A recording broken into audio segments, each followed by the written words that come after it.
Hi, this is Janet with Monthly Book Review.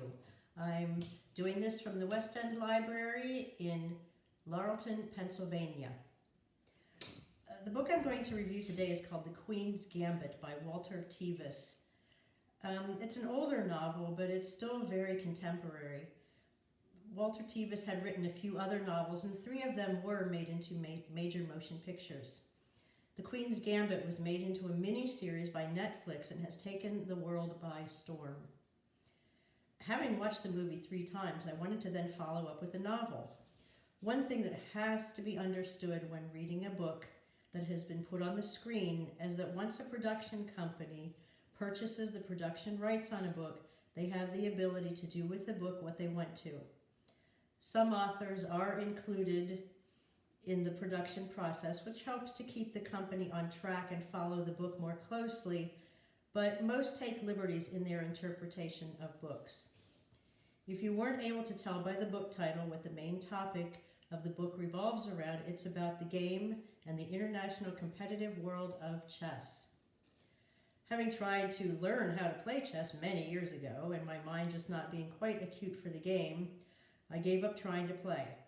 Now, you would think that having a grandfather who was a state tournament champion checker player, I would have inherited some of that analytical thinking needed to play chess, but alas, not so. You have all probably read a book and viewed a movie based on the book, and there were usually many differences.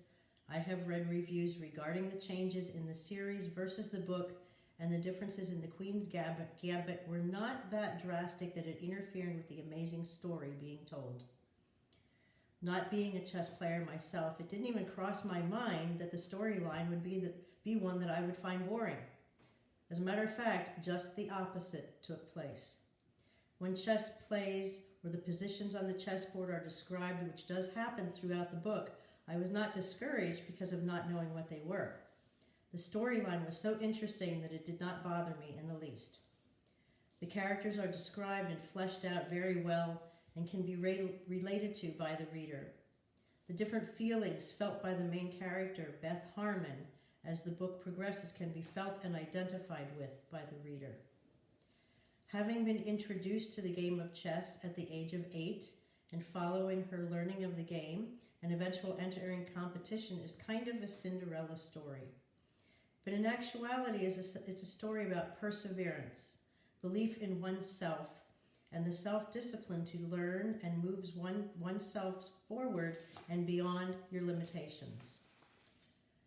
The storyline takes place in the 1950s and 60s, and at that time chess was not a game that girls were welcome in, but Beth, with her tenacity, broke that mold. Playing chess was Beth's saving grace in her life as well as her demon, because of allowing her life to revolve around the playing the game and studying previous chess masters' games and techniques. But through her hard work, she quickly moves herself up the ranks and in a short few years emerges as a world chess player. As she continues in tournaments, Beth finds that the great chess players practice several hours a day, so to be good, she had to do so as well. Learning to play chess helped her through the death of her natural mother, and competing in tournaments helped her through the death of her adopted mother. Attending tournaments gave her the opportunity to visit other cities, meet other people, and earn money for herself that she may not have otherwise been able to do. At this time, the chess world was pretty well dominated by Russian chess players. One observation that is brought out in the movie is that in Russia, all those who play chess are a team, looking at their own previous games and studying games and techniques of other players together, where in the US, individualism is how chess players basically learn. Yes, studying games and the many books available showing previous masters' games and techniques, but to study together is not something that usually happens. In The Queen's Gambit, Beth is encouraged and coached by previous tournament winners that she has befriended through her short years of competing. They all feel she has a talent never seen before and want her to learn different ways to play and implement techniques to prepare her for her eventuality of competing in Russia. They are of the mindset as followed by Russian players that you learn with the aid of others. The struggles, temptations, concentration, and almost isolating existence are very well described in the book. At the time this book was written, a lot of money was needed to get into the bigger tournaments, and the lifestyle was one which drove some chess players beyond the normal temptations of drugs and alcohol, which were prevalent at the time, as well as because of peaking in their play at an early age left them wanting more from life but had no idea what. At one point in the book, Beth asked a Russian boy that she has just played against what he wanted from his life. He wanted to be the world champion by age 16. She asked him what he was going to do after that. He had no idea what she meant or was talking about, which exemplifies the single focus that chess players require.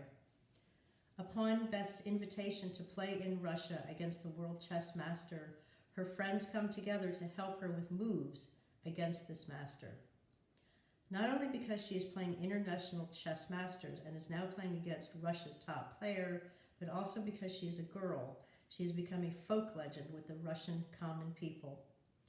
I would strongly encourage you to read The Queen's Gambit because of the success shown through sheer will and the learning that friends do matter and become your family.